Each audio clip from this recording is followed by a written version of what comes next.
arquetípicos que hemos explicado durante este año. En cuanto al matrimonio,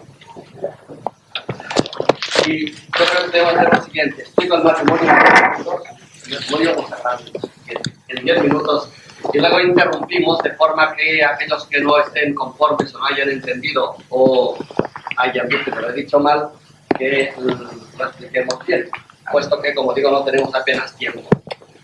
Hay un libro de última hora que es publicado por la BAC de Pierre Agnès, que es un catedrático. Agnès no es con G de Agnès, sino Agnès, con D.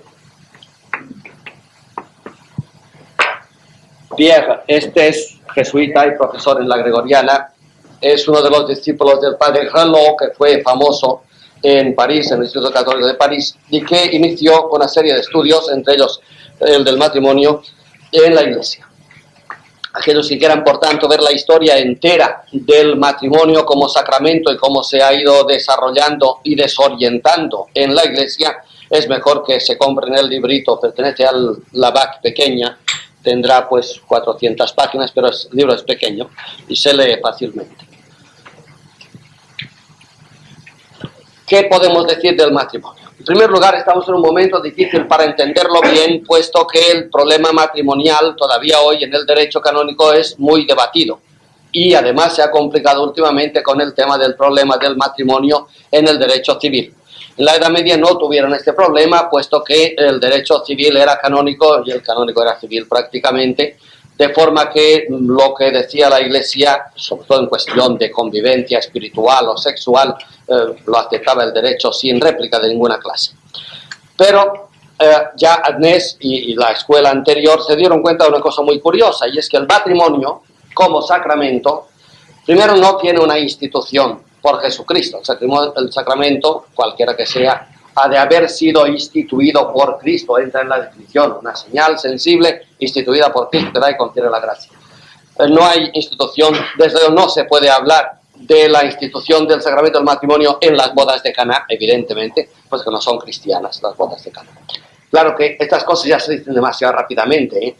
Las bodas de Caná que no eran cristianas no debían ser mucho más cristianas que ciertas bodas que son cristianas, donde no está ni el Señor ni su madre, donde hay vino a granel pero no es milagroso, y donde el agua se queda hecha agua. Se puede poner muy bien todo el tema, que es por donde va el matrimonio, pues que es uno de los sacramentos más transparentes en su simbolismo. De esto hablaremos luego a continuación en la segunda parte, que no es justamente del matrimonio.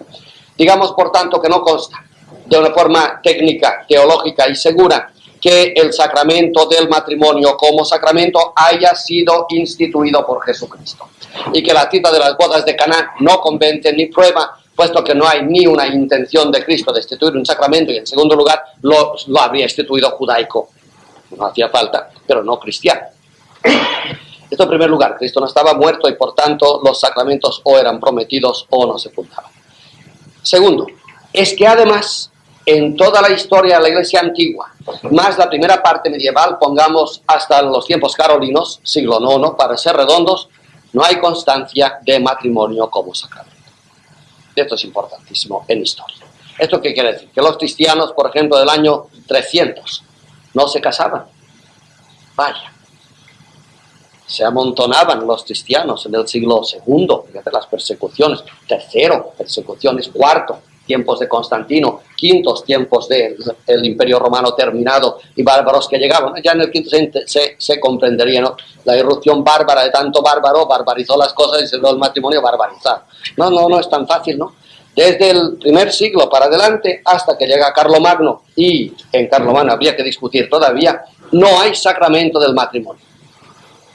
Cuidado, no hay sacramento utzik, o sea, no hay una institución sacramental, pero hay una cosa muy curiosa, y es que la gente, cuando se unía con un compromiso o familiar, ya estamos en la sociedad, o social, por ejemplo, diríamos ante la sociedad, ante el juez, es igual, cuando uno y una se comprometían, de por vida evidentemente, ante la familia o ante la sociedad, a convivir matrimonialmente, la Iglesia aceptaba este compromiso y lo reconocía como sagrado.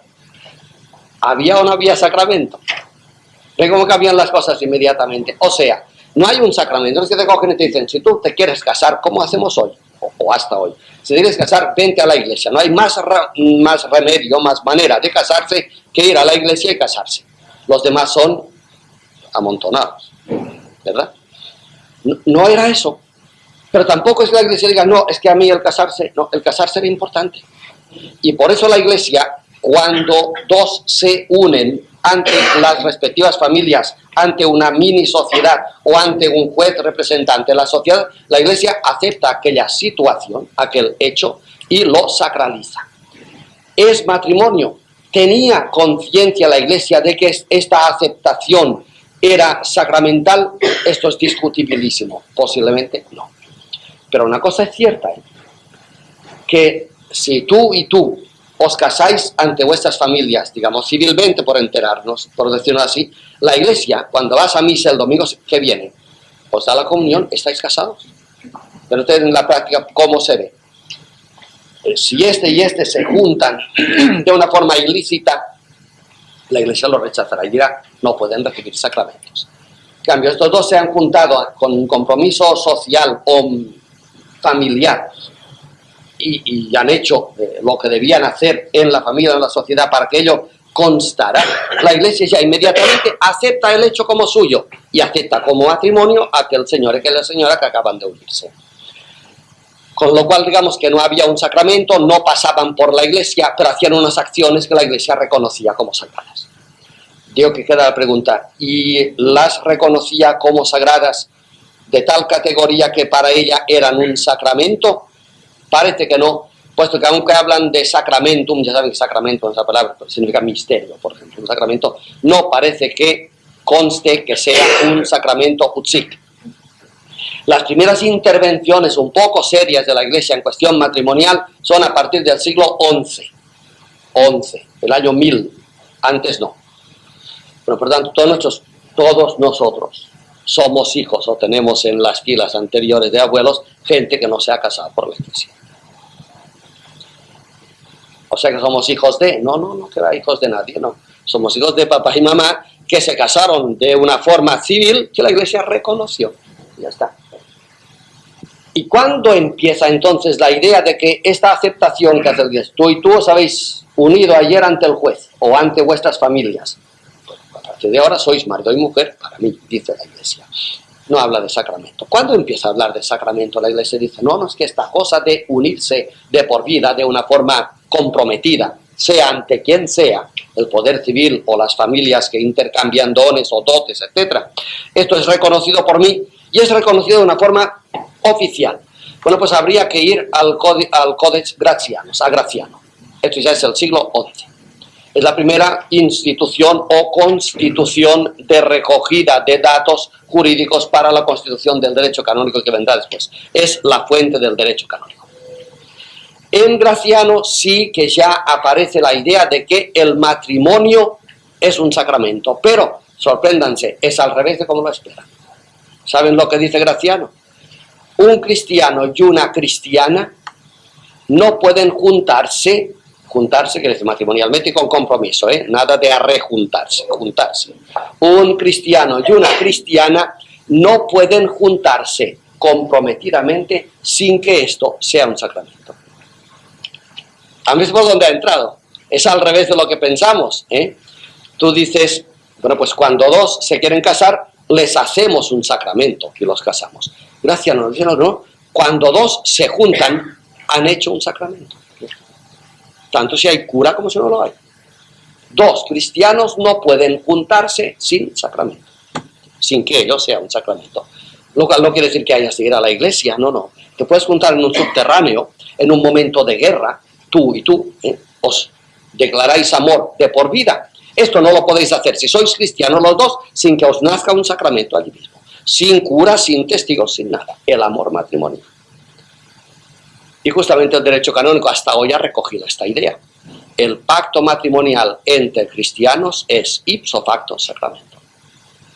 Como ven, todo parece igual que hoy, pero es exactamente al revés. Dos cristianos no se pueden juntar si no es con un sacramento. Y si no la tengo un sacramento, le llamamos, pues, malos cristianos. no se dice así originariamente. No es que dos cristianos no se pueden juntar si no es con sacramento. Dos cristianos no se pueden juntar sin que sea sacramento, no es automáticamente. Si se juntan por amor y compromiso, evidentemente, tú y yo nos queremos y nos queremos querer toda la vida. Sí, sí, ha nacido un sacramento. ¿Quién lo controla? La iglesia, que sois tú y tú. Y todavía queda en el matrimonio actual. ¿Quiénes son los ministros en el matrimonio? Los dos que se casan. El testigo o la testigo y las mujeres pueden asistir a matrimonios convalidándolo, ¿no? Como el sacerdote, como testigo cualificado. Lo pueden hacer ya, en misiones lo hacen. Las diaconisas, todavía no diaconisas, ya empiezan a adquirir sus derechos y dos se pueden casar ante una diácona, ante una mujer cualificada. Muy bien. Estoy diciendo que cuando dos personas se unen en amor de forma definitiva, todo lo que está presente es circunstancial, incluso el sacerdote o la diácona que esté, digamos, dando fe del matrimonio. Los ministros del matrimonio son todavía hoy él y ella. Por tanto, él y ella, si son cristianos bautizados, no hablamos de musulmanes, estos tendrán sus derechos que se respetan. Dos cristianos, él y ella, que se prometen amor de por vida, eso no puede suceder sin que sea matrimonio. Repito el tema para que quede claro lo que queremos decir, y es que con que Pedro y María le vayan a un cura o a quien sea, a la iglesia, al párroco, al obispo, diciendo: ayer noche yo y nos unimos definitivamente en matrimonio, el obispo dirá: ah, pues habéis recibido un sacramento, procura cuidarlo. Luego, no hay cristianos casados fuera del matrimonio si no lo quieren expresamente. No se pueden juntar dos cristianos sin que nazca un sacramento, que es el matrimonio. Esto es a partir del siglo XI. Pero creo que la idea que la Escuela de París ha descubierto estos últimos años es hermosísima, puesto que pone exactamente al revés las cosas de cómo están, aun cuando suenan exactamente igual, ¿verdad? Dos cristianos no se pueden casar si no es por la iglesia. Consecuencia, bueno, pues que hay que empujar a los cristianos que se quieren casar a que lo hagan por la iglesia. Es que esto no significa lo que acabas de traducir. Dos cristianos no se pueden casar sino por la iglesia. Significa que dos cristianos no se pueden casar sin que esto sea una cosa de la iglesia. Aunque se casen a oscuras y solitos, ha nacido un sacramento. El sacramento ha nacido, por tanto estamos ante un sacramento real. Y creo que sería indispensable y urgente que los cristianos que sabemos estas cosas las supiéramos de forma que las podamos explicar y sobre todo que no nos alarmemos. Estas parejas de hoy que están de moda, que se van a casar ante el juez y son cristianos bautizados, si no quieren contraer un sacramento no lo contraen. Muy bien. Pero si se casan ante el juez por lo que sea y quieren contraer un sacramento, lo han contraído. Y tienen todas las obligaciones del sacramento, aunque no hayan pasado por la iglesia. Dos cristianos no se pueden juntar sin que ello constituya un sacramento. Ya está. ¿Ven cómo ha salido al revés? La misma doctrina. Esta ha sido la praxis del matrimonio cristiano. Así que digamos que en los tiempos antiguos de la iglesia no había un acto especial, sino que la iglesia, cuando dos bautizados se habían juntado oficialmente ante el juez o ante la familia, la iglesia los aceptaba y se terminó. Para ella era una cosa sagrada, evidentemente, que podremos llamar sacramento. Cuando los tiempos avanzan y llegan los tiempos carolinos, nos encontramos ya con la palabra sacramento mucho más usada, pero sí, siempre con la misma idea. Los cristianos no pueden juntarse sin que ello sea un sacramento. Y en el siglo XI nos aparece ya la idea de que, como esto es un sacramentum, la iglesia lo controla de alguna manera y hace una legislación. Pero la legislación parte siempre de esta base. Que sepan los cristianos que no pueden decir: ayer nos casamos y como nos casamos en un rincón, a lo mejor no estamos casados. No. Si ayer os casaste los dos solitos en un rincón, no pueden dos cristianos casarse sin que esto sea un sacramento. Pues, has entrado en toda la tesis y en toda la jurisdicción sacramental. Y termino. Para aquellos que tengan un problema cuando se dice que entonces no había una conciencia de que el matrimonio fuera en sí, antes del siglo XI, un sacramentum, entonces, ¿cuáles eran los 7 sacramentos? Bueno, esta pregunta es muy superficial. Los 7 sacramentos los inventó San Bernardo de Clairvaux, que era un gran inventor. Gran inventor, pero en el buen sentido. Casi nunca se equivocaba San Bernardo. Era un gran hombre. Murió en 1154, en el siglo XII, 53. San Bernardo fue el primero que, como el número 7, el número sagrado, pues a fuerza de coger sacramentos, los juntó y dijo que los sacramentos eran 7. Y le salieron los 7 que tenemos. Y puso el matrimonio. Pero esto era en 1153. Antes no había 7 sacramentos. Y este número 7 de los sacramentos lo canonizó Trento hace 400 años. Trento se cerró en 1563. Hace, por tanto, 400 años, que es dogma de fe que los sacramentos son 7. Y es dogma de fe montado sobre una teoría de San Bernardo que San Agustín en el siglo V no aceptaría de ninguna manera. San Agustín cuenta 38 sacramentos. Claro. No, San Bernardo, como buen francés, tenía las cosas muy claras y claro, las ponía claras, las reducía. Es una forma práctica, pero que no sea problema para nadie el que, bueno, pues que digamos el matrimonio a lo mejor no es un sacramento. Yo digo que lo es sacramento, pero hay que entenderlo históricamente. Y entonces, ¿cómo entendemos lo de 7? Bueno, pues el 7 es un número simbólico inventado por San Bernardo, sencillamente.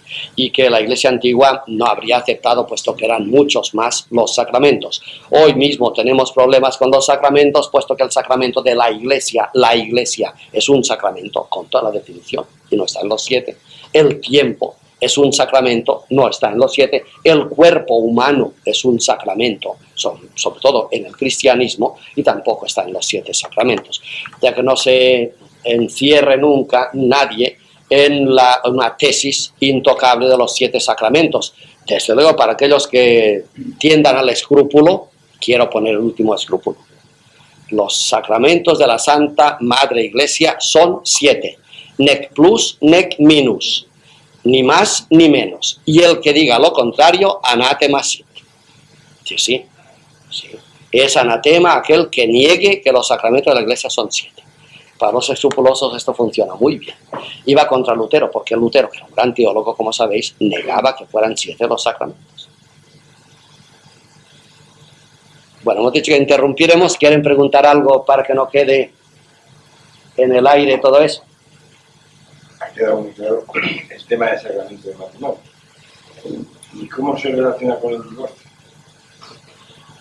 Bueno, la indisolubilidad del matrimonio que se sacó también en el siglo XI del texto de San Mateo, mal interpretado, lo que Dios ha unido, que el hombre no lo separe, que es del Génesis, por otra parte, pues se pone terco y duro a partir del siglo XI.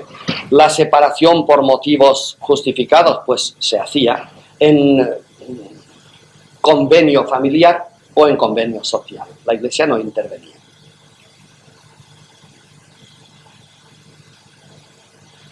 Que el matrimonio teóricamente es indisoluble y que cuanto más perfecto sea, más tiende a la indisolubilidad, esto es evidente. Esto es evidente y hay que predicarlo y hay que fomentarlo, puesto que el tema de la relación humana amorosa es de una sacralidad.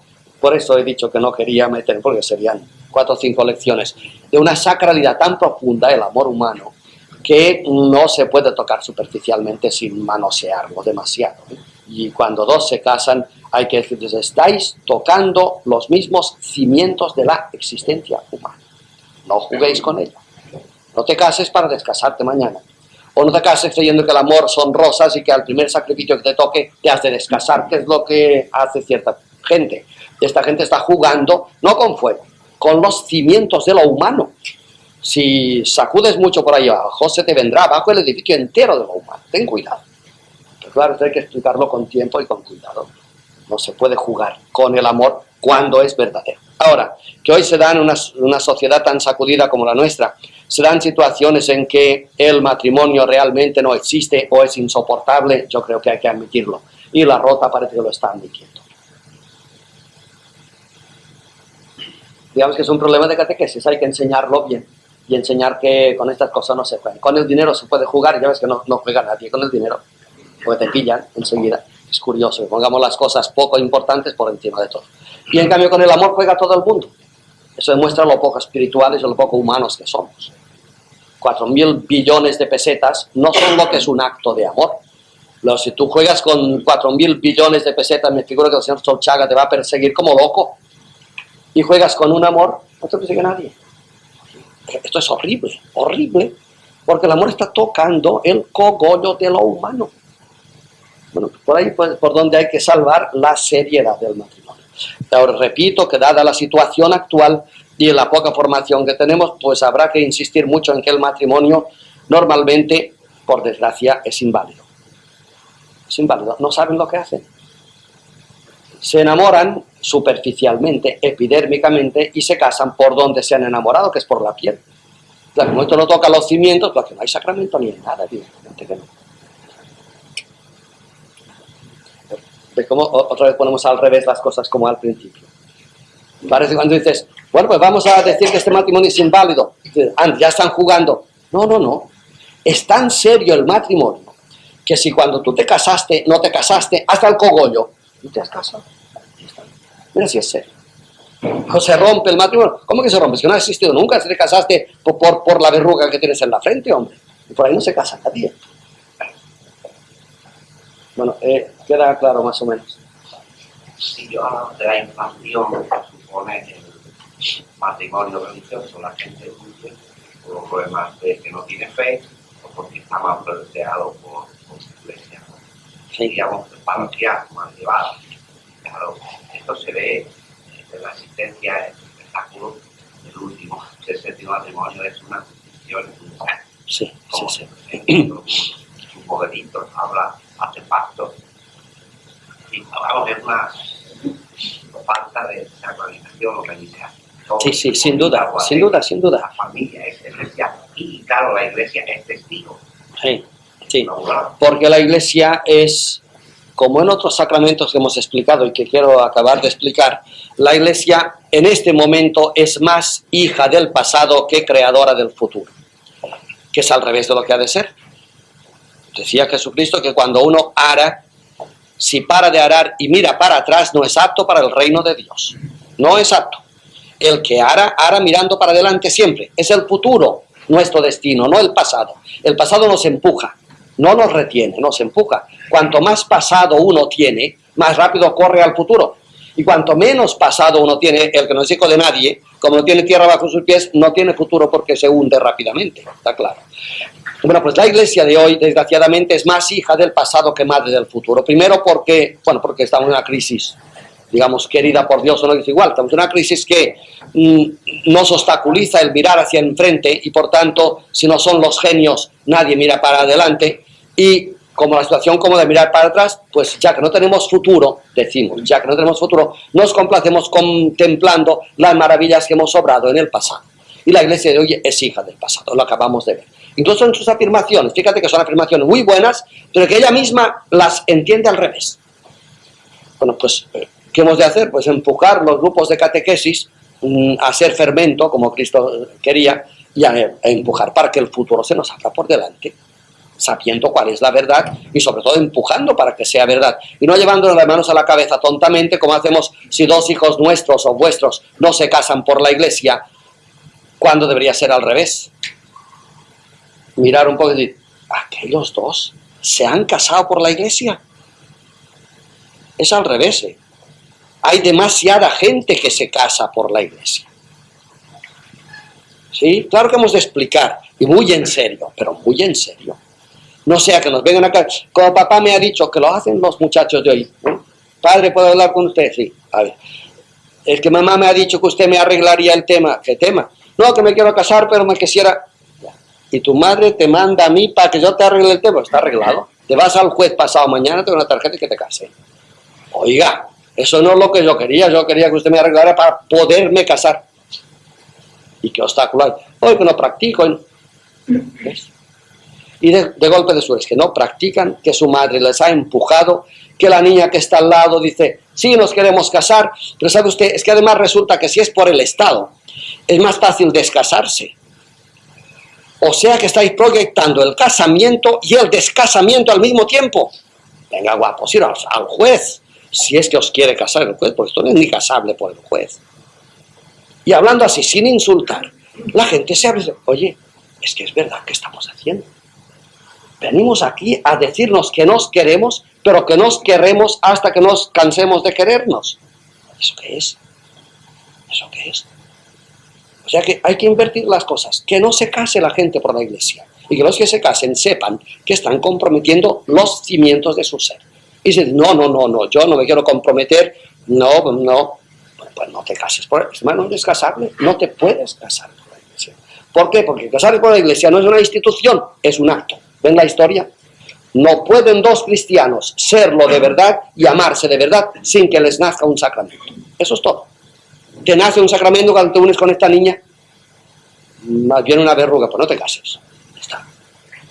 No te cases. A ver.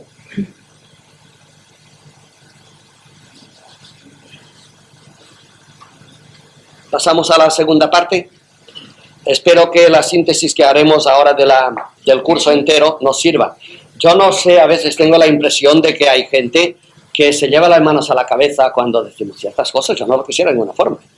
Y además, yo pienso que en un grupo de catequesis que quiere formar y debe formar los cristianos del mañana, primero las cosas deben decirse claras, o por lo menos tal como uno las sabe y las siente.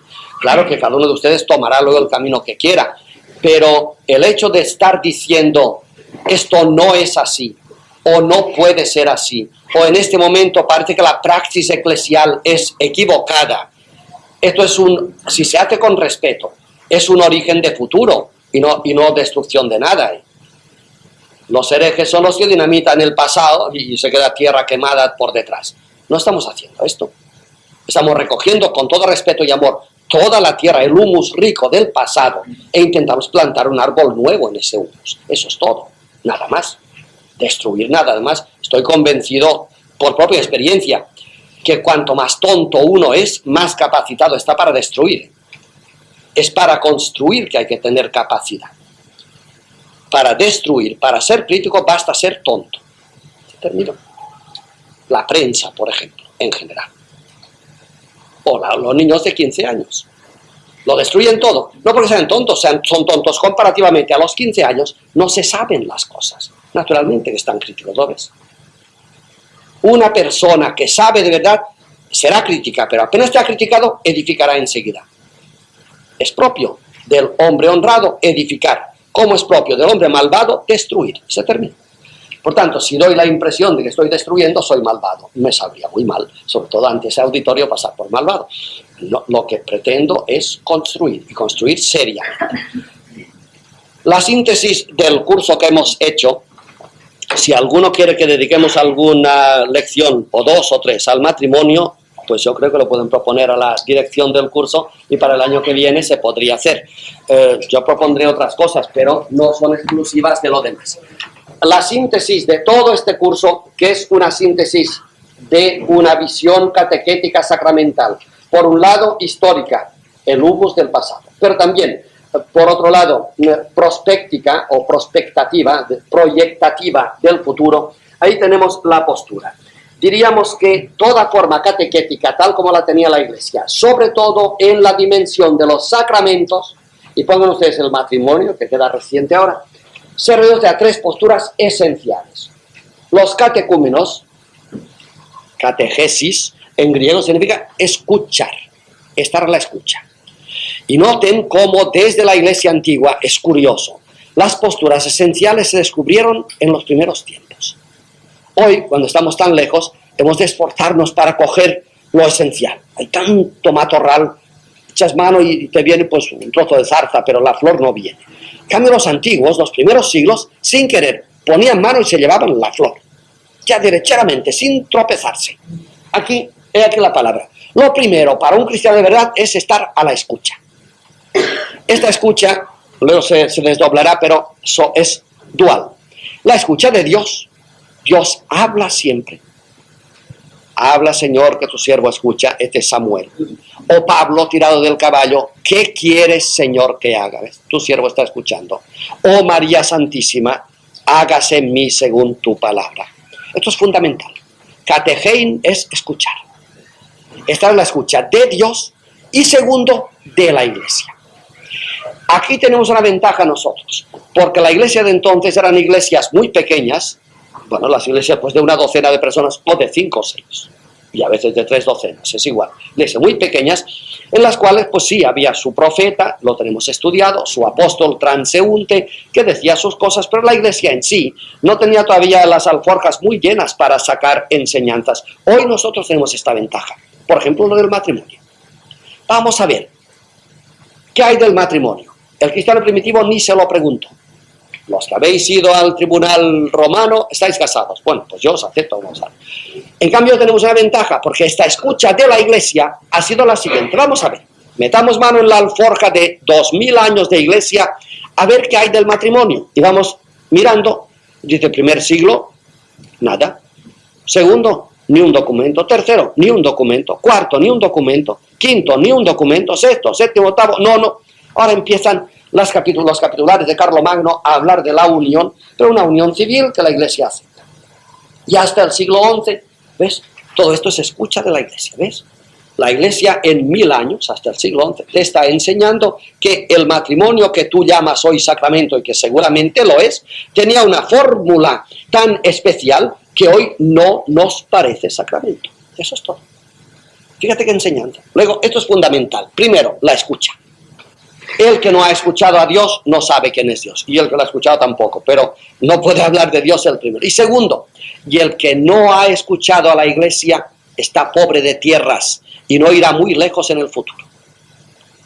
Cuanta más escucha, cuanto más pasado tengas, más garantía tendrás del futuro. Primera postura esencial ante todo sacramento es escuchar. Y noten bien que esto ha quedado, lo que pasa que también está matado, ¿no? Tú vas a misa. Bueno, es tan importante la escucha que en las misas hasta el concilio, hace 30 años, el fiel no hacía más que escuchar, callar y sacar su dinero. O sea, la escucha estaba hasta el sumum. Esto es propio de la iglesia. Está exagerado, pero ven si ha llegado lejos. La postura del fiel, ustedes mañana irán a misa. Todavía es bastante normal que ustedes se sienten en un banco durante media hora o una hora, dependerá del cura, y ustedes se pasen el tiempo escuchando. Los que escuchen, claro, escuchando. Por lo tanto, es una postura esencial. ¿Y eso qué quiere decir? Que el cura, el puñetero, hablará todo lo que quiera y yo aguantando. Mucho más profundo. El cura, si habla, será porque ha escuchado antes que tú, y quizá más que tú. Si no, no puede hablar. Por eso quedan muchos curas de hoy. Hablamos y no merecemos atención, porque no hemos escuchado suficientemente. Escuchar, porque entra Dios. Hay que estar a la escucha de Dios y a la escucha de la iglesia. Y evidentemente los que en la iglesia enseñan han de ser los mejores escuchadores, si no, no enseñarán nada. Tenemos una primera postura, digo que esencial, y que esencial en cada sacramento. Pongan ustedes, como les acabo de decir, la Eucaristía. Pongan el bautismo. Y verán cómo desaparecen cosas de una profundidad increíble. Tú llevas un niño a bautizar, sobre todo hoy cuando son 20, el domingo en la parroquia. Entre que el niño grita y la mamá está pensando en el champán que vendrá después y el cura por un poco de orden, aquello es un berreo tan general que lo único que sucede es que cae agua por las cabezas, pero nada más. No ha habido escucha ninguna. Consecuencia, no hay sacramento. Si echémonos a temblar, no hay sacramento, lo veremos enseguida. El sacramento nos coge el cogollo de lo humano, o no existe. Lo acabo de decir del matrimonio. Dos guapos se van a casar y dicen, sí, nos queremos casar, pero también queremos dejar un cabo suelto por si acaso. Mira, tú aquí no te comprometes, ¿eh? A ti el matrimonio te coge de aquí para acá, pero más abajo y más adentro, en las alforjas, no se mete, no hay sacramento. Se terminó. No hay sacramento. Cuando tú vas a que te ordene el obispo, dicen, me imponga las manos al obispo. Muy bien. Pero cuando te las impone, dicen, bueno, yo sí algún día puedo hacer. No te han ordenado. ¿Cuándo entenderemos la seriedad de esta postura? La primera, pasiva, ya vendrán las activas. Pasiva. Yo estoy aquí para que Dios me llene. Y se le digo a Dios, lléname, Señor. Y cuando empieza a entrar agua, pongo la barrera o la puerta para que no pase más agua. ¿Qué acabo de hacer? Lléname, Señor, y le pongo la barrera para que no pase más agua. Es una mentira. Aquí el Señor no llena nada. Luego, los sacramentos, la vida espiritual, o nos coge en el cogollo del alma, o no sucede nada. Así que la escucha es fundamental, póngalo ustedes en cualquier sacramento. Hemos hablado hoy del matrimonio, acabo de hablar del bautismo, hablamos de la Eucaristía, que está muy hablada, recuerden a San Justino, por ejemplo, la aclamación del pueblo. Está claro que aquel que asiste a misa de forma solamente pasiva, sin que la misa le sacuda, yo que sé, la chopera del alma, no va a misa, no tiene para qué ir, no sucede nada. La gracia de Dios sucede en las profundidades del hombre, o no sucede. Lo exterior no tiene importancia, más que relativa. Segundo, además de la escucha, que es una postura que digo que la iglesia primitiva ya captó en el primer momento, ser cristiano es tener la antena puesta, ya está. El que dice, no, señor, ahora voy a recoger la antenita, tú sopla que yo recojo la antena. Ya no es cristiano, ya no es cristiano. La antena puesta siempre. Escucha, estar a la escucha. El milagro de la encarnación, Dios con nosotros, se hizo porque una mujer estuvo a la escucha y no cerró las compuertas cuando el ángel les dice, y aunque no te lo creas, guapa, el Espíritu Santo te fecundará y lo que nacerá de ti será hijo del Altísimo. Y María puede haber dicho, mira, niño, a otra con el cuento. Pues se fió, casi tontamente, se abrió de par en par ante el ángel, el Espíritu Santo la fecundó y nosotros somos hijos de esta fecundación. La antena puesta, sin discusión de ninguna clase, si no, no sucede nada. Si María hubiese dicho, con condiciones, guapo, unas condiciones, no había encarnación. Dios lo quiere todo, si lo es todo, si somos todo de Dios, si Dios es todo en nosotros. Así que primera postura esencial, la escucha. Segunda postura, la espera, la mirada hacia el futuro, porque ustedes se dan cuenta de que es progresivo el 1, 2, 3, porque va de una aparente, luego veremos que no es, de una aparente pasividad a una visible actividad.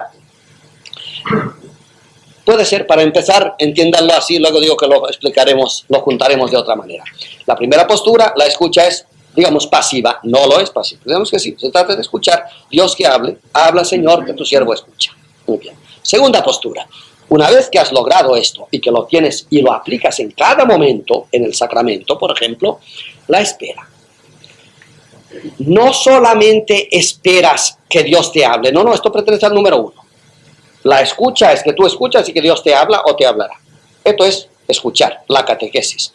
Segunda postura, espera significa siempre lo siguiente, que Dios que te ha hablado todavía no te lo ha dicho todo. Es fundamental en el cristianismo. Tanto que para Jesucristo decían los primeros fieles, Cristo que vino a decirnos que vendrá. Nuestra vida corre entre dos venidas de Cristo, ¿no es así? La venida en carne mortal y la venida como juez. Como decían, déjenlo de juez que hoy ya no es así. Aun cuando es así, pero significa una cosa mucho más bonita que lo de juzgar vivos y muertos. ¿Ven ustedes? Empiecen ustedes con el Nuevo Testamento y verán cómo el primer evangelio, San Mateo, nos cuenta la encarnación de Cristo. Y el último libro del Nuevo Testamento, el Apocalipsis, de San Juan o de su discípulo, termina con una invocación, Maranatá, ven Señor Jesús. O sea que empieza el primer libro diciéndonos, el Señor viene, mira cómo viene. Un ángel anuncia a María que tal, le ves venir. Luego aparece, hace sus milagros, muere, resucita y se va. Y una vez que te han contado esto, el libro se cierra diciendo, ven Señor Jesús. O sea, este Señor Jesús que ha venido, cuya venida te acaban de contar, te la acaban de contar con educación diciéndole, ven Señor Jesús, ¿ves? El Señor que vino para decirnos que vendrá. Esto es la espera. Estamos a la espera. La Iglesia es una sociedad, claro, y más que sociedad, que está a la espera. ¿A la espera de qué? Constantemente. Tú no sabes dentro de 5 minutos qué te pedirá Dios, y será para tu bien siempre. No sabes al salir a la calle lo que verás que Dios te pedirá. No sabes el año 2000, la obsesión del Papa, qué es lo que sucederá. No lo sabes.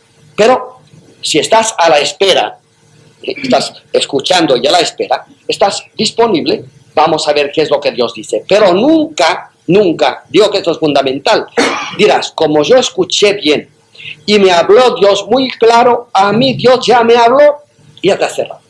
Eso es lo que no hace un cristiano. Te habló Dios, ¿sabes qué significa que Dios te habló? Que te dejó esperando la próxima palabra. Eso es todo. Aquel que ha escuchado a Dios y ya lo sabe todo, este no ha escuchado a Dios.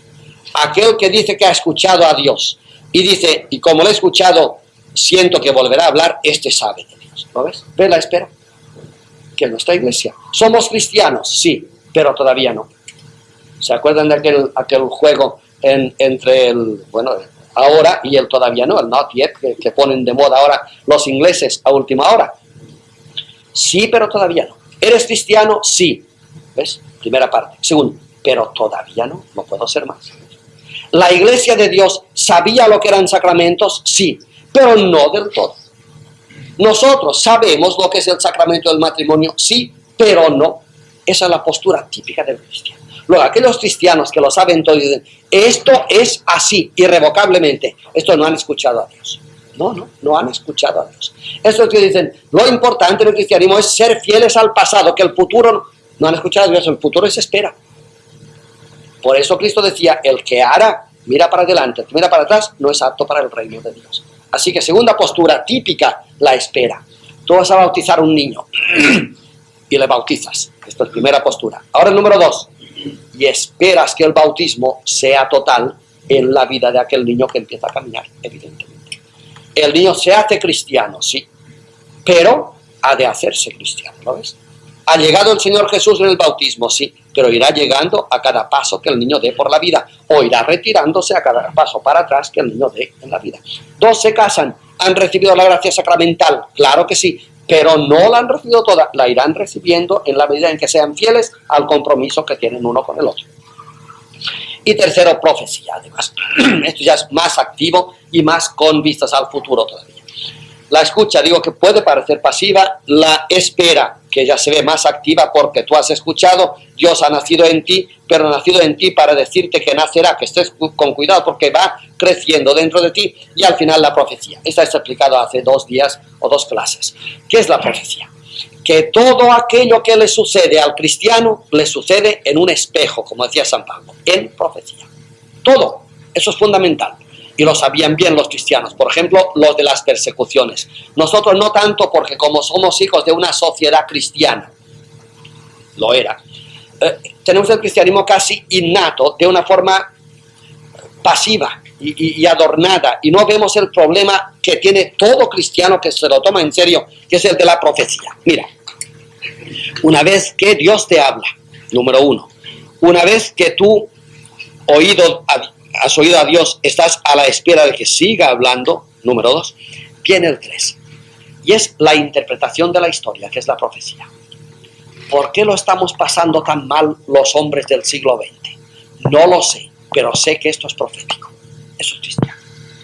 Nada sucede inútilmente, más todavía, nada sucede sin significado propio. Dios o no significa nada, o significa que todo tiene sentido. Todo tiene sentido. Lo que me da una bofetada inmerecida tiene sentido. Y hay cristianos que sí, que está a la escucha, que está a la espera, pero le pinchas un poco y... No, hay que poner la otra mejilla, es la postura de la profecía, sencillamente.